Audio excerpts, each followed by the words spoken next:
Hi guys, my name is Dante, and welcome to the Doughnut tutorial, or lighting and material logic tutorial, something like that. This is a remake of a very old tutorial I did a long time ago. We're gonna cover the logic of how to break down the material and all the effects of the lighting and reflections and translucency into separate layers to the most basic minimum information in each layer to see exactly what you're supposed to be thinking about when you're creating an actual painting.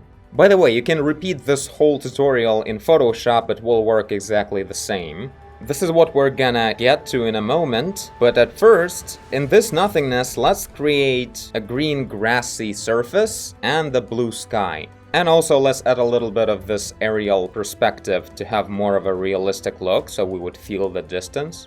So this is our environment. Now let's add the donut. First step, we're creating the object opacity. With just the black color, we define where object is on the canvas and where object isn't. So just a black silhouette of the donut.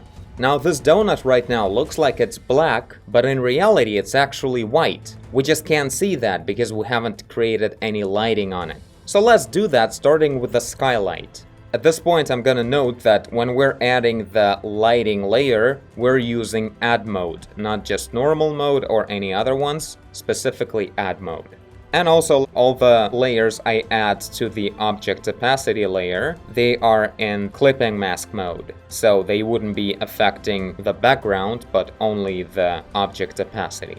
As you can see, this is a cold lighting that is hitting the surface of the donut from the top hemisphere. So because of that, like if this is the donut grid, this square right here is facing upwards, when this square right here is facing at us, so it's sideways. That's why this part of the object is always going to be brighter than this one, and this one is going to be always brighter than this one, because this one is facing downwards completely. You need to analyze every little bit of the object to define where exactly it's facing. In here, we're facing downwards, and we're also touching the surface, so it's getting really dark, even almost black at the very edge. An interesting part here, all the way in here you get flat shading, because all of these surfaces are facing horizontally, no matter what the curvature is, because this is pretty much the cylinder that is only facing sideways. And because of that, we get kind of like a complex curvature of brightness on the surface of the object. This requires good analysis, and it's a good idea to spend some time on it because this is important to understand exactly how values go on the surface. All I added right now, just these brightness and darkness spots, and it already looks like some kind of interesting shape of a donut, only because I paid careful attention to where exactly surfaces face. Now let's move on and add the sunlight. There we go. This is much brighter. Now at this point I really feel like adding the shadow on the ground from the donut. So let's go back to the environment group and turn on the donut shadow.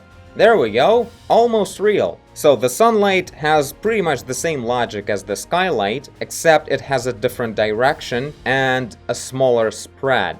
When we were painting the skylight, not a single point on the object is completely black.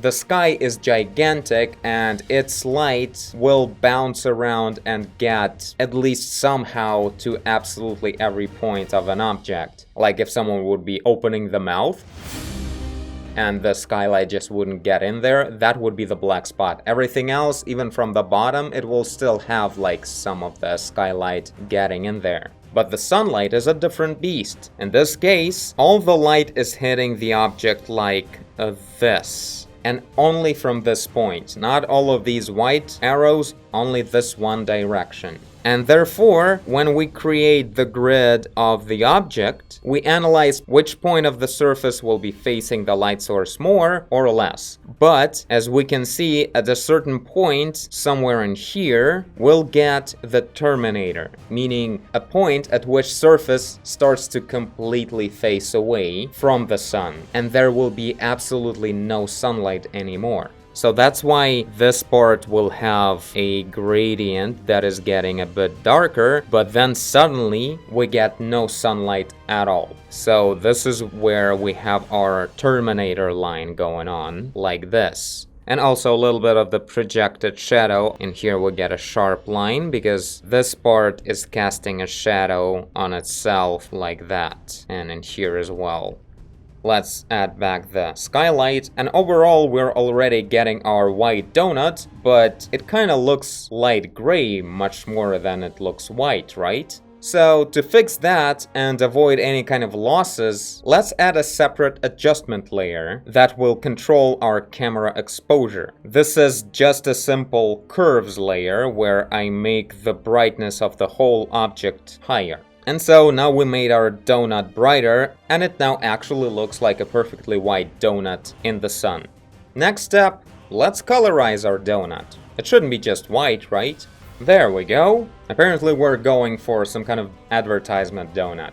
So the previous two layers, sunlight and skylight, they were in add mode, but the surface color layer is gonna be in multiply mode. So it's filtering away all the colors and making the object darker into certain colors that we need. So in this layer, it's already getting pretty interesting because I can choose any color and paint on it, and it will feel like I'm actually painting colors on top of a real three-dimensional object, as if I would be working in a 3D program. So it looks just right, pretty much feels physically correct when I do this. This is a good indicator we're doing the right thing. Apparently we have a donut with mustard on it. Now the reflection.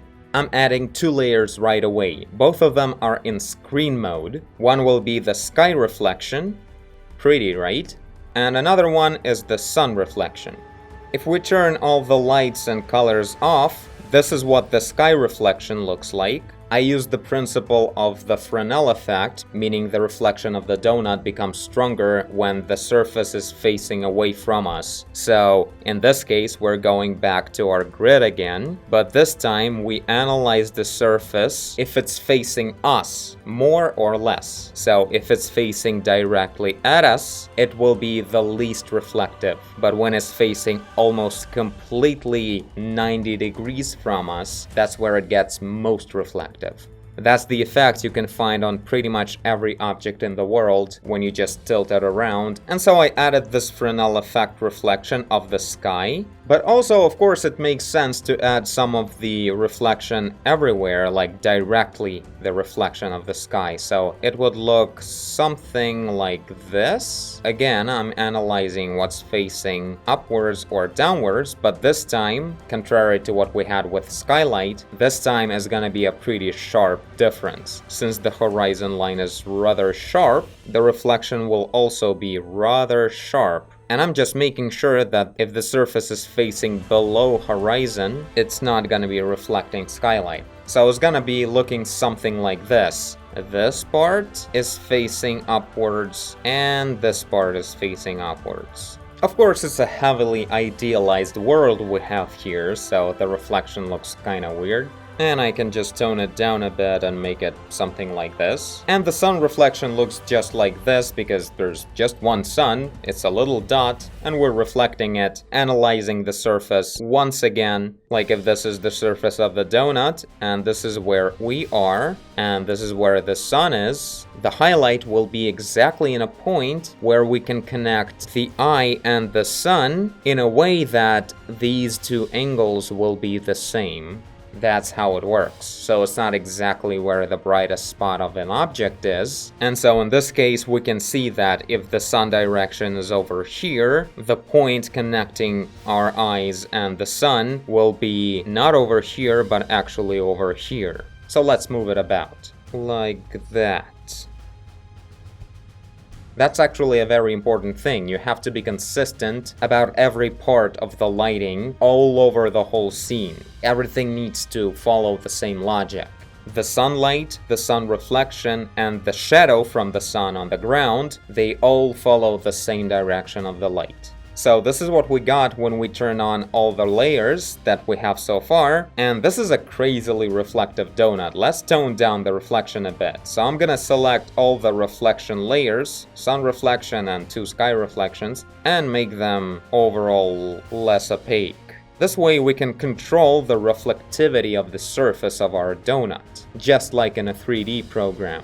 So I guess something like this looks cool. No reflections, all the reflections. Now, the last thing I want to add to this donut is the translucency, because pretty much every object has at least some kind of translucency, and in this case it's probably like a shallow plastic shape, so it will be pretty translucent probably. And so I put it underneath the surface color. The order is really important, by the way. Translucency goes underneath the color, and this is what it looks like. It makes the whole object overall brighter, and it kind of makes sense to balance it out with lighting of everything else. So if it looks a bit too bright for your taste, what you can do is tone down the lighting. So sunlight and skylight, I'm gonna make those a bit darker, because what translucency of the object means is that all the lighting that comes from the sunlight and skylight will penetrate the object and travel a little bit underneath the surface. That's why it's called subsurface scattering. But when it goes underneath, it doesn't suddenly become like more light. The light that went underneath is gone from the surface. That's why the surface is gonna be a bit darker. That's why it's physically appropriate to make the surface lighting darker if we have translucency. So there we go, this is the translucency effect with a darker surface lighting of the object. To look at it separately, this is what translucency layer looks overall. Pretty much we'll look at where the lighting is and kind of spread it a bit, letting the light go a bit through the terminator line a little bit.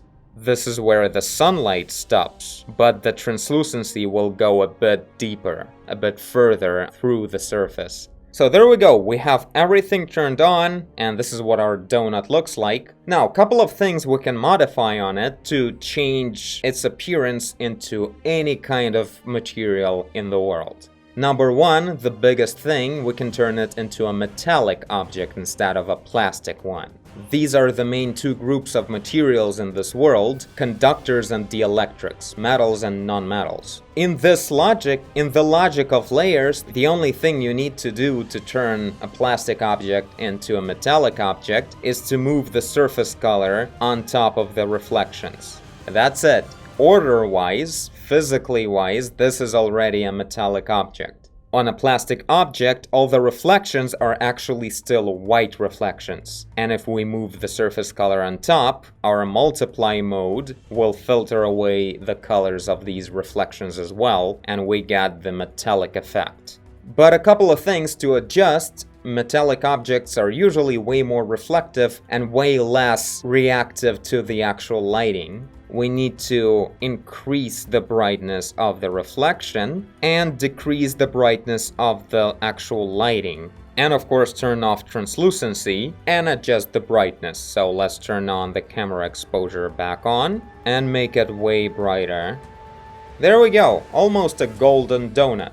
Just by adjusting brightnesses of reflection and lighting and filtering all the reflections with the color of the surface. Let's give it a try and make this donut golden. So I went to the surface color, chose this yellow color for the brush, and there we go. This is golden donut right there. Now I don't know exactly the way gold works, meaning I don't see it a lot in my life. I don't like golden things, but maybe it's a bit lighter or more saturated. Maybe it's silver. Or maybe it's just some dark red metallic paint kind of thing. You get the point. Whatever color you choose, it's gonna look kind of like metal.